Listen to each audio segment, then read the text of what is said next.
Film की शुरुआत में हम एलिस नाम की एक महिला को देखते हैं जो एक मैगजीन कंपनी में पिछले 8 सालों से जीतोड़ काम कर रही है। उसने अपना सारा समय करियर को समर्पित कर दिया है, इसीलिए वह अपनी मासूम बेटी को अपनी बड़ी बहन के यहाँ मजबूरी में छोड़ देती है ताकि अपने काम को ज्यादा से ज्यादा वक्त दे सके। अब वह कुछ अहम काम के लिए ब्राजील में होती है कि तभी उसी दौरान उसके पास उसकी सबसे करीबी दोस्त का चौंकाने वाला कॉल आता है जो उसे बताती है कि एक नई महत्वाकांक्षी लड़की कंपनी में आई है जो काफी टाइम से बॉस के आगे पीछे घूम रही है और सुनने में आया है कि उसे अचानक प्रमोशन भी मिलने वाला है। यह बात सुनकर एलिस को गहरा सदमा लगता है और उसका आत्मसम्मान बुरी तरह आहत होता है। इसलिए वह एक पल की भी देरी किए बिना अपना पूरा काम जैसे तैसे खत्म करके पेरिस के लिए फौरन लौटना शुरू कर देती है। उसने अपने जवानी के कीमती 8 साल इस कंपनी के नाम कर दिए थे, लेकिन दुख की बात यह थी कि उससे पिछले 4 सालों में एक भी प्रमोशन नहीं मिला। अब फ्लाइट में बैठते वक्त उसकी मुलाकात हो जाती है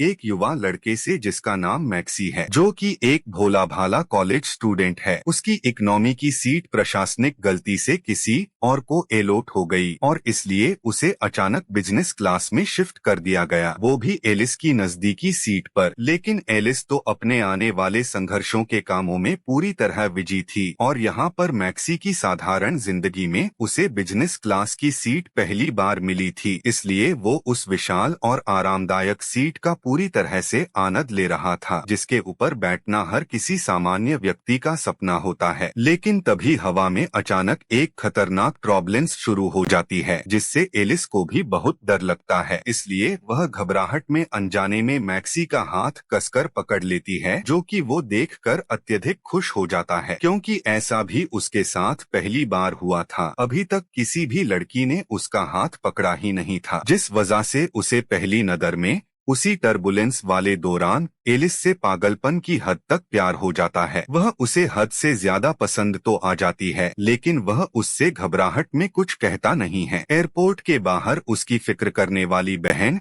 और उसकी प्यारी बेटी उसका बेसब्री से इंतजार कर रही थी। यहाँ मैक्सी की सीट के ठीक नीचे एलिस की जरूरी पेन ड्राइव मिलती है जिसे ईमानदारी से लौटाने के लिए वो भागते हुए बाहर आता है, लेकिन तब तक वो लोग कार में बैठकर जा चुके थे, इसलिए कोई फायदा नहीं हुआ। अब एलिस की बड़ी बहन उसे एक संभ्रांत लड़के के बारे में बताती है जो कि पेशे से डॉक्टर भी है। वह उससे मिलने को कहती है, लेकिन एलिस को अब किसी भी रोमांटिक पार्टनर में कोई दिलचस्पी नहीं थी, इसलिए वो उसके प्रस्ताव को सख्ती से मना कर देती है और फौरन अपने ऑफिस पहुंचती है जहां पर कुछ जलन रखने वाली लड़कियां मौजूद थी जो उसके कठोर एटीट्यूड को कुछ खास पसंद नहीं करती थी। उसका एक सच्चा दोस्त भी होता है जिसका नाम है जॉन, जो उसे बहुत सपोर्ट करता है, और उसकी दोस्त क्लेयर है जो उसे बताती है कि किसी मैक्सी नाम के लड़के का बार बार कॉल आया है। फिर एलिस ये बोलकर अनदेखा कर देती है कि वो इस नाम के किसी भी लड़के को नहीं जानती। दरअसल ये कॉल मैक्सी का था जो उसे उसकी सबसे महत्वपूर्ण पेन ड्राइव लौटाना चाहता था, लेकिन एलिस के पास इतना समय कहाँ है जो वो उससे फालतू की बात कर सके। वो सीधा अपने बॉस के पास जाती है और गुस्से में प्रमोशन न मिलने की वजह पूछती है। वो बॉस बड़ी उदासीनता से कहता है कि उसके लिखे हुए आर्टिकल सब बहुत पुराने हो चुके हैं, लोगों को उसमें कुछ भी इंटरेस्ट नहीं है। अब उसे अपनी जिंदगी में कुछ उत्तेजना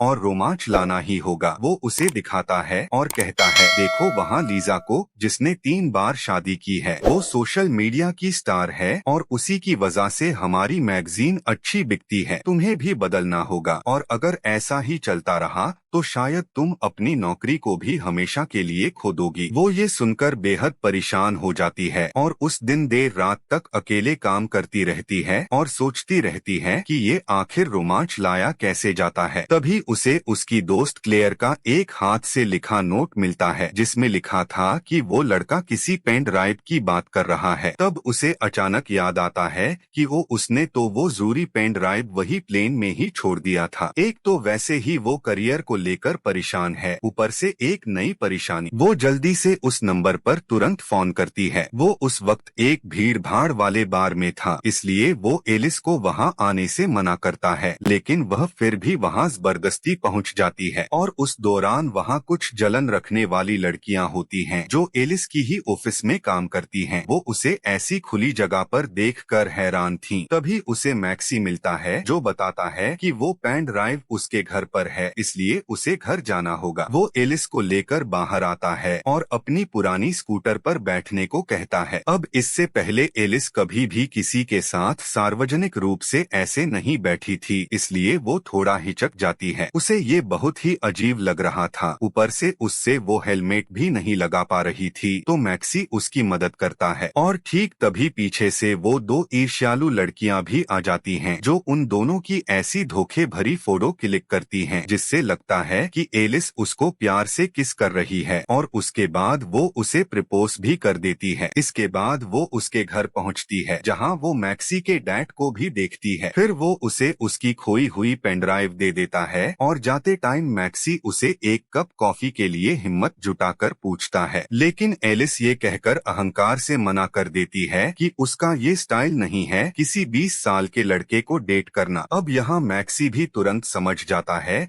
कि शायद उसे वो बिल्कुल पसंद नहीं करती, इसलिए वो अपने रोजमर्रा के कामों में उदासी से लग जाता है। पर दोस्तों, जब वो अगले दिन ऑफिस जाती है तो वहाँ पर अफवाहें फैली हुई होती हैं। सभी लोग उसे अजीब तरह से अजीब नजरों से देख रहे थे। क्लेयर उसे बताती है कि उसकी झूठी फोटो सोशल मीडिया पर वायरल हो गई है किसी लड़के को किस करते हुए। उसे देखकर एलिस भी समझ जाती है कि ये असल में एक पूरी तरह मिसअंडरस्टैंडिंग है। वो ऐसा कुछ भी नहीं कर रही थी, लेकिन उसका बॉस उसकी इस बदनाम चीज की सरेआम तारीफ करता है और कहता है कि उसे उसका ये नया रूप बहुत पसंद आया, उसे ऐसे ही लगे रहना है, तभी कुछ मीडिया मसाला बनेगा और उसकी मैगजीन जबरदस्त बिकेगी। अब यहाँ एलिस को कुछ भी समझ नहीं आता कि ये सब हो क्या रहा है, वो असल में क्या कर रही है। इस चीज को लेकर वो जॉन से भी गहन बात करती है, जो उसे ठोस एडवाइस देता है कि तुम्हें उस लड़के को डेट करना चाहिए, लेकिन बस दुनिया को दिखाने के लिए, और ऐसा करने पर बॉस भी खुश हो जाएंगे और तुम्हारे आर्टिकल भी हिट होने लगेंगे। पर दोस्तों, एलिस के लिए ये चीजें काफी अनैतिक थी। किसी को सिर्फ बेवकूफ बनाने के लिए डेट करना, उसकी मासूम फीलिंग्स के साथ खेलना, ये सही नहीं था। हालांकि एलिस के दिमाग में बस प्रमोशन का जुनून सवार था और इसलिए वो पक्का तय कर लेती है और पहुंच जाती है अगले ही दिन मैक्सी के कॉलेज में, जहां उसके इस नए और बदले अवतार को देखकर वो हैरान था कि आखिर वो यहाँ कर क्या रही है। तो एलिस उसे बताती है कि कॉलेज के टाइम पर उसका एक बॉयफ्रेंड हुआ करता था, उसका नाम भी एम से शुरू होता था, और उस दिन जब तुमने मुझसे कॉफी के लिए पूछा था तब मुझे ये चीज याद आई, क्यों न हम इसे लेकर थोड़ा आगे चलें। वो उससे काफी प्यार और अच्छे से बात कर रही थी, लेकिन मैक्सी तो अलग ही दुनिया में था। ऐसा लग रहा था कि उसे स्वर्ग मिल गया हो। अब एलिस उसे एक शो का एड्रेस देती है और कहती है कि तुम आज रात इस एड्रेस पर जरूर आ जाना, और वो दरअसल उसके दोस्त का एक आर्ट शो था जहां उसके फील्ड के कई दिग्गज लोग आए थे। वो मैक्सी को लेकर अंदर आती है, जिसने कुछ खास तरह के स्टाइलिश कपड़े तो पहने नहीं थे, पर वो सभी के सामने ऐसा प्रेटेंड करवाना चाह रही थी कि वो दोनों वास्तव में डेट कर रहे हैं, जिसको देखकर सभी को लगे कि वो पूरी तरह बदल चुकी है। वहाँ वो सब चीजों को करती है जो उसने आज तक कभी ट्राई नहीं किया, जैसे कि खुलकर शराब पीना, स्मोक करना। इसी दौरान वहाँ एलिस का दोस्त भी आ जाता है, जो मैक्सी के सामने ही उसे अशिष्टता से छूने लगता है। ये बात मैक्सी को बिल्कुल भी सही नहीं लगती, इसलिए वो उसके शो का सरेआम मजाक बनाने लगता है और इससे एलिस भी हंसना शुरू कर देती है, और ऐसी भारी बेइज्जती देखकर वो बंदा वहाँ से शर्मिंदा होकर चला जाता है। अब दोनों फिर से मजेदार बातें करना शुरू कर देते हैं और उसी दौरान एलिस की बहन का उसके के पास अर्जेंट कॉल आता है जो उसे बताती है कि उसने उस डॉक्टर को आज रात डिनर के लिए विशेष रूप से बुलाया है, इसलिए वो जल्दी से घर आ जाए। अब वो चाहकर भी मना नहीं कर पाती, इसलिए मैक्सी से झूठ कहती है कि उसकी बेटी की तबीयत ठीक नहीं है। यह बोलकर तुरंत घर की ओर निकल जाती है। अब मैक्सी उसे टैक्सी तक सुरक्षित ड्रॉप करता है और खुद पैदल जाता है। और ये सब देखकर एलिस के दिमाग में कहीं न कहीं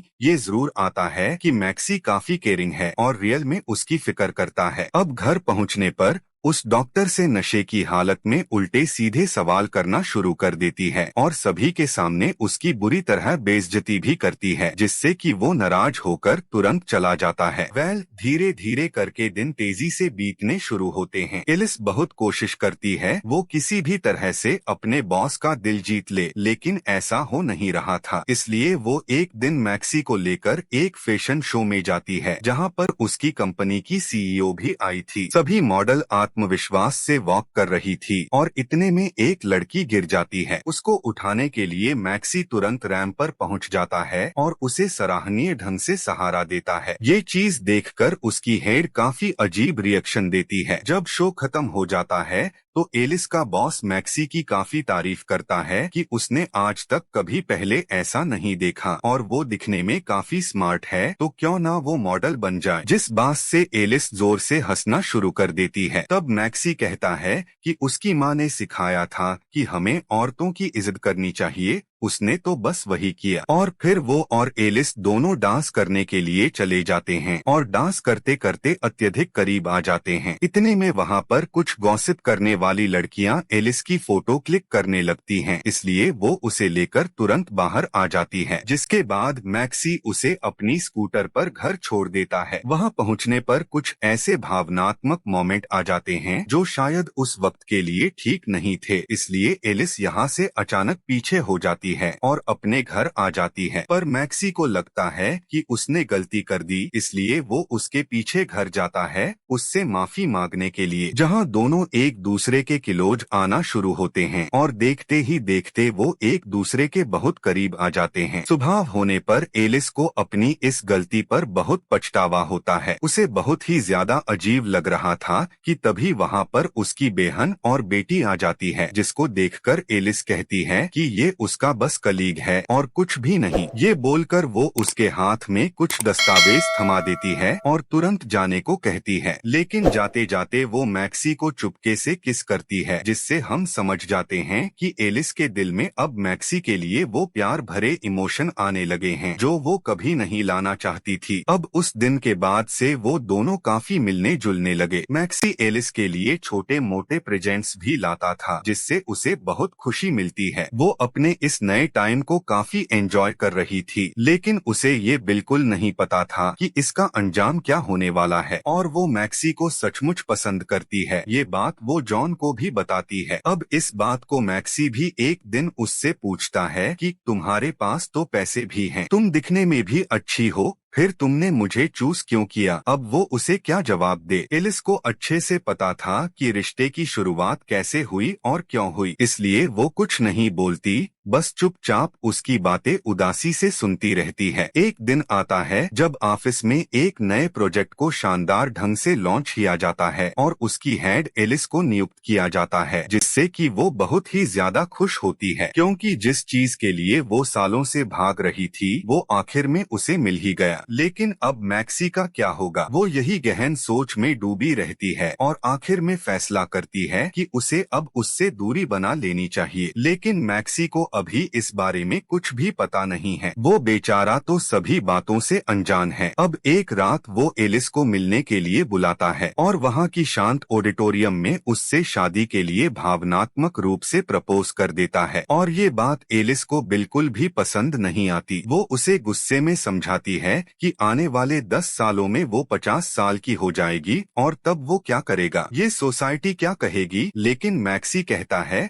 उसे अब सच्चा प्यार हो गया है। लेकिन एलिस समझाती है कि उनका कोई फ्यूचर नहीं है, इसलिए बेहतर है कि वो इस चीज को यहीं पर हमेशा के लिए खत्म कर दे। यह बोलकर वो वहाँ से निर्ममता से चली जाती है, लेकिन उसे अंदर से बुरा लग रहा था, ऐसे सिर्फ मैक्सी का इस्तेमाल करके अपने प्रमोशन के लिए। लेकिन अब वो कर भी क्या सकती है, सच बता नहीं सकती और साथ में रह नहीं सकती। पर उसके जाने के बाद उसकी लाइफ में काफी गहरे चेंजेज आ गए हैं। वो किसी से भी ढंग से बात नहीं करती, यहाँ तक कि अपनी बहन से भी। वो जॉन से इन सब चीजों को शेयर करती है तो वो बताता है कि तुमने उसके साथ जो टाइम स्पेंड किया है उसे भुलाने में थोड़ा समय लगेगा। वहीं मैक्सी भी अब पहले जैसा नहीं रहा। वो अपने डैड से अपने दुख को शेयर करता है, जो उसे संभलने का सहारा देते हैं और कहते हैं कि ये सब चलता रहता है, तुम्हें जिंदगी में आगे बढ़ना चाहिए। लेकिन मैक्सी के लिए मानो सब कुछ थम सा गया है, उसे कुछ भी सही नहीं लग रहा है। लेकिन उसकी जिंदगी एक बार फिर करवट लेती है, पर कैसे ये आपको कुछ ही देर में पता चल जाएगा। अब 2 हफ्तों बाद ऑफिस में हेड आती है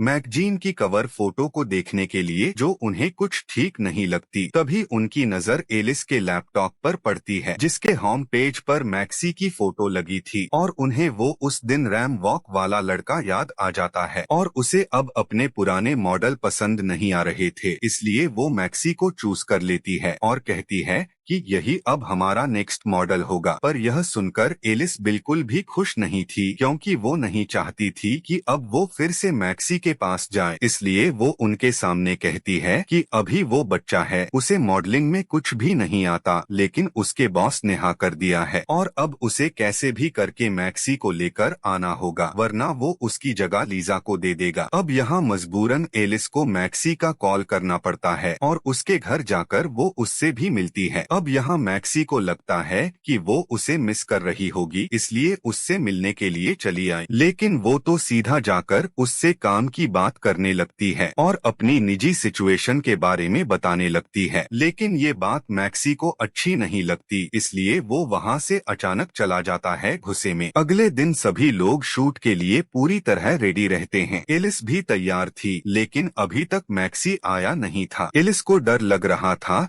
कि अगर वो नहीं आया तो उसकी जॉब जा सकती है। पर अगले ही पल वो आ जाता है, एक बार फिर से उसकी मदद करने के लिए, क्योंकि वो उससे प्यार जो करता है उसका साथ वो कभी भी छोड़ नहीं सकता। अब वो सीधा मेकअप रूम में चला जाता है, जहाँ कुछ देर बाद जॉन आता है, जो उससे माफी मांगता है क्योंकि उसी की वजह से उसका दिल टूटा और उसी ने एलिस को वो घटिया आइडिया दिया था। और यहाँ पर वो उसे सब कुछ सच सच बता देता है। ये जानकर मैक्सी गुस्से में बाहर आकर सभी के सामने एलिस को जोर से किस करने लगता है, जिससे सभी को लगे कि सच में वो दोनों साथ में हैं, क्योंकि अब उसे भी पता चल चुका है कि वो बस ड्रामा कर रही थी। फिर शूट की बारी आती है। मैक्सी के लिए ये सब काफी नया था, इसलिए वो सही से परफॉर्म नहीं कर पा रहा था। अब फोटोग्राफर के बार बार कहने पर वो इरिटेट हो जाता है और वहाँ से सब कुछ छोड़कर जाने लगता है। तब एलिस उसे रोकती है, लेकिन आपको क्या लगता है वो उसे माफी मांगेगी? जी नहीं, ऐसा कुछ भी नहीं होता। वो तो उल्टा मैक्सी से उस फोटोग्राफर से माफी मांगने को कहती है, क्योंकि उसके ऊपर प्रमोशन का जुनून सवार था। अब मैक्सी के ऊपर क्या बीत रही है उसे इस बात का जरा भी अंदाजा नहीं था और न ही उस पर फर्क पड़ रहा था, और अब वो चाहती है कि इस झगड़े को यहीं पर खत्म कर दिया जाए। अब यहाँ दोस्तों, उसकी ऐसी खुदगर्दी को देखकर मैक्सी को उसके ऊपर बहुत गुस्सा आता है। वो सभी के सामने उससे सारा सच बोलना शुरू कर देता है, जिसे सुनकर सभी लोग हैरान थे कि एलिस ने ऐसा क्यों किया। उसके बॉस उससे बहुत नाराज हो जाते हैं और उसकी इस धोखे वाली हरकत की वजह से उसे जॉब से निकाल दिया जाता है और उसकी जगह पर लीजा को रख लिया जाता है। यानी कि अब वो दोनों जगह से हाथ धो बैठी है। मैक्सी भी गया और जॉब भी गई। अब मैक्सी के जाने के बाद वो बहुत ही अकेला फील करने लगती है। वो उसे उसकी चीजें देखकर मिस करने लगती है। हर समय बस उसकी यादें उसे सता रही थी। हर चीज में उसे उसकी झलक दिखाई दे रही थी और ऊपर से अब उसके पास कोई भी काम नहीं था। वो ऐसे ही उद्देश्यहीन घूमती रहती है, लेकिन एक दिन जब वो कुछ ज्यादा ही उसे मिस करने लगती है तो वो सीधा उसी ऑडिटोरियम में पहुंच जाती है जहां उसने मैक्सी के प्यार को ठुकराया था। आज वहीं पर सभी स्टूडेंट के सामने अपने दिल की बात कहती है और बोलती है कि उसने अब फ्यूचर का सोचना छोड़ दिया है, उसे अब अपने प्रेजेंट को बेहतर और यादगार बनाना है। और आखिर में वो मैक्सी से गहरी माफी भी मांगती है और वहीं सबके सामने जोर जोर से रोने लगती है। वहाँ पर मैक्सी, जो आज भी उसे उतना ही प्यार करता है जितना वो पहले किया करता था, मौजूद था। उसने भले ही गुस्से में उसे सब कुछ बोल दिया, लेकिन वो उसे छोड़ना नहीं चाहता। वो स्टेज पर जाकर उसे भावुकता से किस कर लेता है और सभी उसे देखकर तालियां बजाते हैं। उसके बाद एलिस ने मैक्सी का हाथ कभी नहीं छोड़ा और दोनों ने मिलकर एक नए बिजनेस की शुरुआत की और साथ में खुशी से रहने लग गए। जिसके साथ ही इस कहानी का यहीं पर अंत हो जाता है और ये मूवी यहाँ पर खत्म हो जाती है।